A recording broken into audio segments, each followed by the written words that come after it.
Oi, pessoal. Bem-vindos a mais essa nossa conversa. Hoje a gente vai mergulhar no material bem conhecido, O Poder da Ação. Olá! Pois é, um material que vem da experiência vasta do Paulo Vieira, né? São, mais de 10 mil horas de coaching. Ele criou o Coaching Integral Sistêmico ROR. Isso, e tem a base da pesquisa de doutorado dele lá na Florida Christian University também. Exato. E a ideia central é forte, né? Que existe um potencial gigantesco dentro da gente, muitas vezes meio esquecido, sabe? Uhum. E que a mudança de verdade não só é possível, como está ao nosso alcance, com esforço e, as ferramentas certas. É uma visão bem empoderadora. E hoje a gente vai fundo nos conceitos principais que esse material traz, né?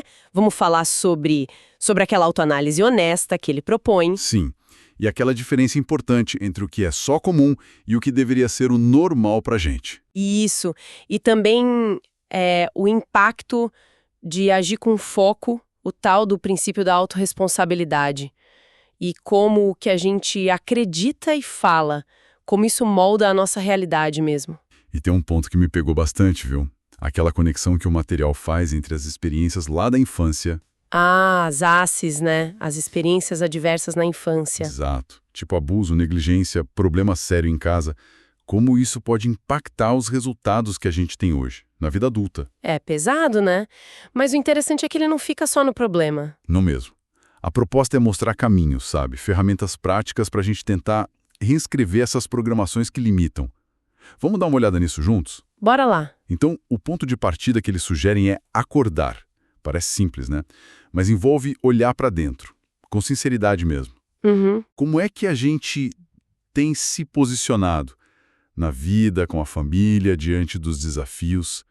A gente está no comando do barco ou fica esperando ordens?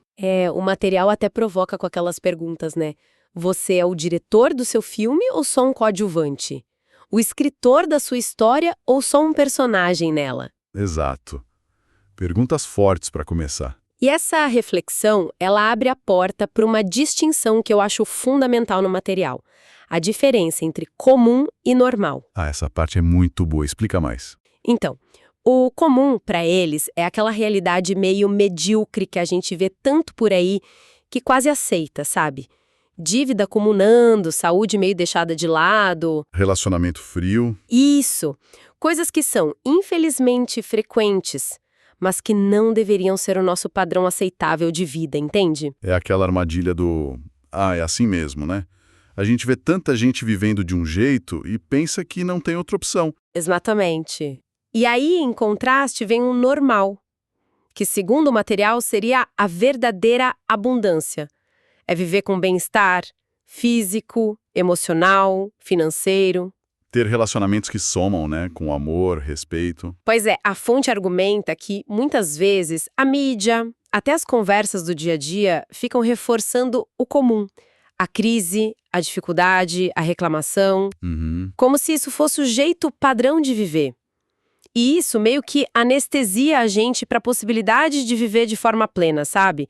O contraste que eles fazem no livro entre um dia a dia cheio de problema e um dia abundante é bem forte para ilustrar isso. E essa aceitação do comum, essa anestesia que você falou, joga a gente direto na tal da zona de conforto. Isso. E a imagem que usam é impactante. Um tonel sujo, onde as pessoas ficam lá, paradas, agarradas nas desculpas. Desculpas que paralisam, né?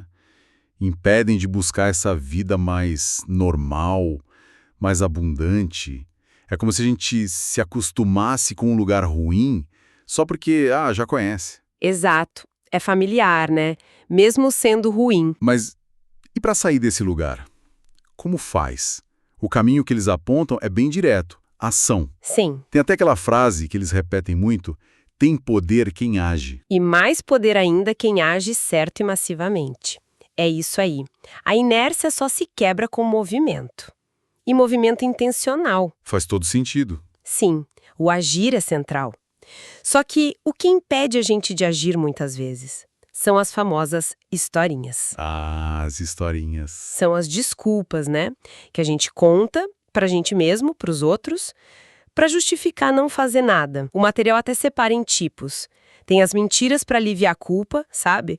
Tipo, culpar só o metabolismo lento pelo peso extra. Ignorando completamente a comida ou exercício, o clássico. Um clássico. Aí tem outro tipo. Verdades que a gente usa para culpar os outros. Tipo, justificar os problemas financeiros só com a economia do país, sabe? Sem olhar para como a gente mesmo lida com o dinheiro. Uhum. Tirar o foco da própria responsabilidade. Exato. E tem até as brincadeiras. Aquelas piadinhas que minimizam problemas sérios. Tipo fazer piada da própria barriga para não ter que encarar de frente a questão da obesidade, os riscos e tal. Entendi. Seja qual for o tipo, essas historinhas prendem a gente no mesmo lugar. Precisamente. Elas tiram o nosso poder de agir, de mudar. Tá, e qual a solução que eles propõem para isso? A proposta é trocar essas historinhas que paralisam por histórias reais. Narrativas onde a gente assume a nossa parte, sabe? A responsabilidade. O material até detalha um processo, acho que são 5 passos, para a gente identificar essas narrativas que limitam e começar a reescrever nossa história interna, de um jeito que fortaleça a gente para agir. E não é só agir de qualquer jeito, né? Pelo que eu entendi, tem que ser uma ação massiva, direcionada. Exatamente. A fonte ilustra isso muito bem com aquela história dos 2 vendedores, lembra? Lembra? Um tinha uma meta pequena, um carro popular e um plano bem lento, né? Economizar um pouquinho por mês levaria uns 11 anos. Isso. Já o outro sonhava alto, uma Mercedes. E aí ele traçou um plano de ação massivo. Bater meta agressiva, investir em curso, buscar promoção, pensar até em abrir o próprio negócio. E o resultado? Totalmente diferente. O segundo alcança muito mais e muito mais rápido. A diferença está na escala, na intensidade da ação. A mentalidade e a ação massiva fazendo toda a diferença mesmo. Sem dúvida. E tem a analogia da maratona também, que eu acho ótima. Correr a prova, os 42 quilômetros, parece o mais difícil, né? Com certeza. Mas, na verdade, o mais difícil mesmo é a preparação. Aquela consistência, sabe? Os treinos todos o dia, a disciplina de acordar cedo, cuidar da alimentação, abrir mão de outras coisas. Ah, sim. A preparação invisível. Exato. O sucesso lá no dia da prova é só consequência dessa ação massiva, consistente que veio antes. A glória é fruto do treino, da preparação. Nossa, isso conecta perfeitamente com um outro conceito que é muito forte no material. A autorresponsabilidade. Central. A frase do autor é bem direta, né? Você é o único responsável pela vida que tem levado. Você está onde se colocou. Soa meio duro no começo. Soa duro. Mas a ideia por trás é que isso devolve o poder pra gente. Como assim? Parece contraintuitivo, né? Mas se a gente assume que a responsabilidade é nossa, isso significa que a gente também tem o poder de mudar o rumo. O material contrasta bem as posturas. Sim, lembro disso. Tem a pessoa que culpa só fatores externos, né? Foi demitida e fala, foram cortes na empresa, era perseguição. E tem a outra postura, de quem assume a sua parte. Olha, eu não dei o meu melhor, faltou humildade para ouvir feedback, eu não bati as metas. Essa segunda dói mais na hora, né? Talvez, mas é a que abre espaço para aprender e crescer de verdade. O exemplo do Nelson Mandela que eles usam é, nossa, muito poderoso. Mesmo preso, 27 anos, ele se manteve como autor da própria história interna, gerenciando o que pensava, sentia, se preparando para o futuro que ele queria criar, apesar de tudo lá fora ser terrível. Que controle interno! É uma demonstração impressionante de autorresponsabilidade, né? Em condições extremas. Ele não negava injustiça, claro, mas ele focava no que podia controlar. A mente dele, as atitudes, o preparo para o futuro. Incrível! E para deixar isso mais prático no dia a dia, o material traz as 6 leis da autorresponsabilidade. Sim, são como guias, né, para direcionar a energia mental. Isso, tipo 1. Se for criticar, é melhor ficar quieto. 2. Se for reclamar, dá uma sugestão junto. 3. Se for procurar culpado, busca logo a solução. 4. Se for se fazer de vítima, melhor se fazer de vencedor. 5. Se for justificar um erro, aprende com ele. 6. E se for julgar alguém, julga a atitude, não a pessoa em si. A ideia de cada uma parece ser essa: transformar a energia negativa em ação positiva, construtiva. E aplicar isso no dia a dia muda o foco, sabe? Em vez de ficar remoendo o problema, a mente vai para a solução. Isso gera maturidade e traz resultado. Tem a história do Carlos que mencionam lá. Ah, sim. O que foi demitido. Isso. Ele adota essa postura de autorresponsabilidade, reconhece aonde falhou, e essa atitude madura acaba chamando a atenção de outra empresa, que oferece uma oportunidade ainda melhor para ele. A forma como ele lidou com a dificuldade abriu a próxima porta. Faz sentido. Falando em direcionar a energia, chegamos no foco. Eu gostei muito daquela analogia da lupa. Ah, da lupa é ótima. Concentra a luz do sol que está dispersa num ponto só e cria fogo. O foco faria isso com a nossa energia, com as nossas ações. Exatamente. E a grande pergunta é: onde a gente coloca esse foco? O material defende muito a busca pelo equilíbrio. Não focar só numa coisa, né? Tipo, só carreira ou só família. Não mesmo. Critica muito aquela mentalidade de viver só pro fim de semana, sabe? Aguentar a semana toda pra ter um pouquinho de prazer só no sábado e domingo. É quase como, sei lá, terceirizar a própria felicidade para 2 dias na semana. É estranho pensar assim. Boa colocação. E em oposição a isso, eles propõem a agenda da vida extraordinária. Que não é ter uma agenda lotada de coisa, né? Não, não é isso. É ter uma rotina planejada, mas que integre durante a semana ações intencionais para todas as áreas importantes. Família, carreira, saúde, finanças, social, espiritualidade, até servir aos outros. O exemplo do Carlos, de novo, com horários para a esposa, para os filhos, para o trabalho, estudo, exercício, amigos, mostra bem como seria essa integração na prática. Entendi. Então, o foco não é só a intensidade, mas também uma distribuição. Equilibrada. E existem tipos diferentes de foco, certo? Sim. O material detalha 3, mas talvez a ideia mais interessante para a nossa conversa aqui seja da inteligência foco-temporal. Foco temporal. Como assim? Basicamente, como a gente distribui nossa atenção entre passado, presente e futuro. Eles apresentam os modelos. O de depressão, por exemplo, seria ter um foco excessivo e negativo no passado. Ficar remoendo mágoa, erro. Fica preso lá atrás, né? No retrovisor. Exato. Já o modelo de ansiedade seria o contrário. Foco excessivo e negativo no futuro. Sempre preocupada com o que pode dar errado. A preocupação constante. Isso.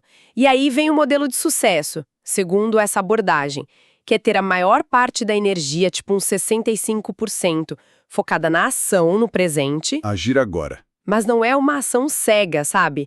É uma ação informada pelo que a gente aprendeu com o passado, uns 10, 15% do foco ali, e guiada por um planejamento, uma visão positiva do futuro, uns 25%. Entendi. Então, a ação consciente no agora é o que move tudo. É fundamental. E isso conecta muito com a regra 100/90. Já ouviu falar? Já vi algo sobre isso. O evento é 10%. E a nossa resposta, a nossa reação é 90%. O evento externo, a crise, a demissão, a nota baixa do filho, é só 10% do impacto na nossa vida. Os outros 90% vêm da nossa atitude em relação a isso. O exemplo do trânsito é ótimo para isso. Ficar bravo, buzinar, não muda nada no trânsito. Nada. Mas estraga o seu dia, o seu humor. Esses são os 90%. Agora, escolher respirar fundo, talvez ouvir uma música, um podcast. Como o nosso. Exato. Muda tudo. A reação é onde está o nosso poder de verdade. Essa ideia de que a nossa resposta é 90% do jogo é muito forte mesmo. E falando em poder, o material dá um peso enorme para a comunicação. Ah, sim. Enorme. Diz que é uma ferramenta capaz de, reprogramar crenças e criar realidades. Usa desde o Gênesis, haja luz, até exemplos mais do dia a dia, de profecias autorrealizáveis negativas. É verdade. Gente que fala tanto que o relacionamento vai acabar, que tem medo de violência, e acaba agindo de um jeito que contribui para aquilo acontecer, sem perceber. A forma como a gente fala e até como a gente se porta, né? A comunicação não verbal. Isso molda a nossa experiência. Totalmente.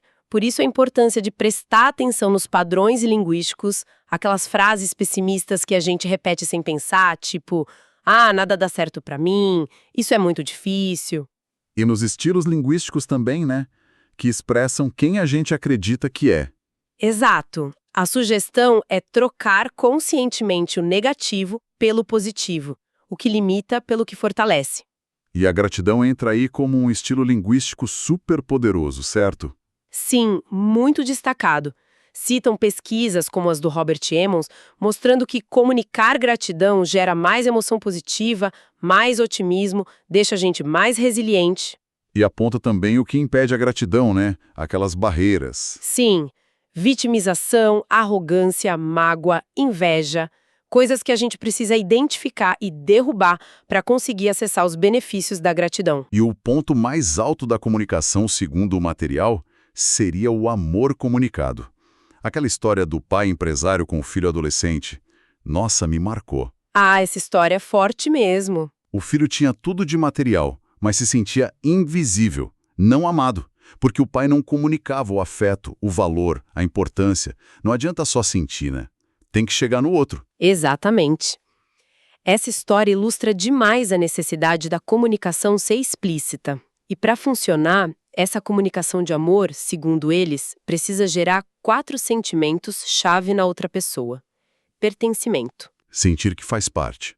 Importância. Sentir-se valorizado. Significado. Entender o propósito daquilo. E distinção. Sentir-se único, especial. Exato. São pilares para qualquer conexão humana saudável, né? Com certeza. E tem outras ferramentas de comunicação que eles mencionam. Tem a linha de Losada, por exemplo, que é basicamente aquela ideia de que a gente precisa de muito mais interação positiva do que negativa para um relacionamento ou uma equipe dar certo. Tipo, umas 6 a 8 coisas boas para cada um ruim, sabe? É uma proporção alta. Precisa de esforço consciente. E a comunicação não verbal também. Citam a Amy Cuddy, das Power Poses. Ficar uns minutos numa postura de confiança pode mesmo mudar a nossa química interna. Aumenta a testosterona, diminui cortisol. Até aquele truque da caneta na boca, forçando um sorriso ou uma carranca, que afeta o humor. Mostra essa conexão corpo-mente, né? Totalmente. O corpo fala e influencia como a gente se sente. E isso leva a um conceito que eu achei bem intrigante. Os vícios emocionais. Vícios emocionais, como assim? É uma ideia forte. Sugere que a gente pode ficar quimicamente dependente das moléculas de emoção, as MDS, ligadas a estados negativos, tipo vitimização, raiva, estresse crônico. Peraí. Quer dizer que o corpo pode se viciar em se sentir mal? É mais ou menos isso. Imagine que seu corpo se acostuma tanto com a química da frustração, por exemplo, que sem perceber você acaba buscando situações que te façam sentir assim de novo. É como um vício mesmo. Viciados em sofrimento? Nossa, parece estranho, mas pensando na química faz um certo sentido. E para combater isso, a proposta é cultivar de propósito 6 emoções curativas primárias: poder, vitória, felicidade, alegria ao entusiasmo, paz e amor ocitocina. Cultivar emoções? Sim, e o material associa posturas e exercícios a cada uma delas, que, se a gente praticar com intensidade e repetição, poderia gerar uma nova química interna mais positiva. Isso é super relevante quando a gente pensa na ligação entre estresse crônico, cortisol alto e os problemas de saúde, que muitas vezes têm raiz lá nas experiências adversas da infância, nas ACEs. Tudo se conectando. E finalmente a gente chega nas crenças. O material descreve como o software que roda a nossa vida. Exato. A analogia do termostato é perfeita para isso. A gente tem um nível interno programado, né? Para dinheiro, felicidade, sucesso. Se a vida melhora e a gente passa desse nível, A crença puxa de volta. para o normal que está programado ali dentro. É um mecanismo de autossabotagem poderoso e muitas vezes a gente nem percebe. Assustador um pouco. Mas a virada é que essa programação não é para sempre, né? Não, essa é a boa notícia. As histórias de mudança rápida que o autor conta dele mesmo, aprendendo a dançar, ou da cliente superando uma traição, mostram que dá para reprogramar e às vezes é mais rápido do que a gente pensa. E para entender como fazer essa reprogramação, tem a pirâmide das crenças, certo? Isso. Na base, a identidade. O ser. Quem eu acredito que sou. Esse é o pilar principal. A base de tudo. No meio, a capacidade. O fazer. O que eu acredito que sou capaz de fazer, de aprender. E lá no topo, o merecimento. O ter. O que eu acredito que mereço ter, alcançar na vida. E a ordem de trabalhar isso é fundamental, né? Não pode inverter. Crucial. A sequência que funciona é fortalecer primeiro o ser, a minha identidade. Isso me dá confiança para fazer, para desenvolver minhas capacidades. E aí, como resultado natural, eu alcanço ter as conquistas, o merecimento. Tentar o contrário não funciona. Buscar o ter, as coisas, o status, para definir quem eu sou. Geralmente leva à frustração. E uma crença de baixo merecimento faz a gente se sabotar bem na hora que a vitória chega. A gente não se acha digno daquilo. E aí o material volta a conectar tudo isso com as experiências adversas na infância, as ACEs. Com muita força. Explica como aqueles traumas, as disfunções lá de trás, podem minar diretamente essas crenças. De identidade, de capacidade, de merecimento, criando um padrão que se repete na vida adulta, gerando problema de saúde, emocional, social.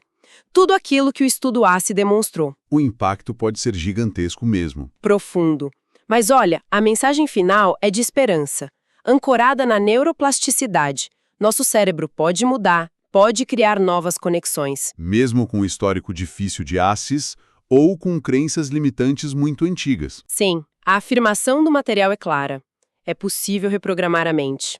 E o trabalho começa lá na base da pirâmide. Fortalecer a identidade, o ser. O exemplo dos detentes é muito bom para isso. Ah, sim. Ensinar uma profissão não adianta muito se a autoimagem, o ser, continua sendo a de alguém sem valor, que não merece coisa boa. A mudança real, profunda, começa na identidade. Ufa! Quanta coisa, hein? Que mergulho profundo nesse material. Recapitulando rápido os grandes pontos. A gente precisa acordar para a diferença entre o comum e a vida abundante, que seria o normal. Assumir a autorresponsabilidade como chave para o poder pessoal. A força da ação, focada, massiva para quebrar a inércia. O papel gigante da comunicação, verbal, não verbal, gratidão, amor. E entender que as nossas crenças, muitas vezes formadas lá atrás pelas ACs, rodam a nossa vida, mas que a gente pode, sim, reescrever esse programa. É isso. E um tema que fica martelando é que a mudança vem de dentro para fora. É isso que gera resultado que dura. Não adianta ficar esperando o mundo mudar pra gente. A transformação começa em nós. Totalmente. E talvez uma provocação final, algo para quem está ouvindo pensar ou quem sabe até experimentar, seria pegar um insightzinho dessa nossa conversa. Só um. E aplicar. Mas aplicar com consistência, sabe? Mesmo que seja pequeno. Tipo o quê, por exemplo? Ah, sei lá. Talvez escolher um relacionamento importante e aplicar conscientemente a linha de losada por uma semana.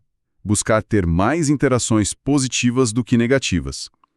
Observar o que acontece. Ou talvez algo mais individual, né? Poderia ser. Talvez dedicar 2 minutos por dia por uma semana a fazer uma daquelas posturas de poder da Amy Cuddy e só observar. Muda alguma coisa na sensação interna, na forma de lidar com o desafio. A ideia do material é essa: ações pequenas, mas feitas com intensidade e repetição, podem começar a gerar efeitos maiores. Testar um desses princípios na prática pode ser um jeito interessante de sentir o poder da ação na pele. Excelente ponto para a gente fechar nossa conversa. Muito obrigado pela companhia de todos vocês nessa exploração do conteúdo de O Poder da Ação. Obrigada, pessoal. Esperamos que tenha sido útil, que traga boas reflexões e, quem sabe, novas ações aí para vocês.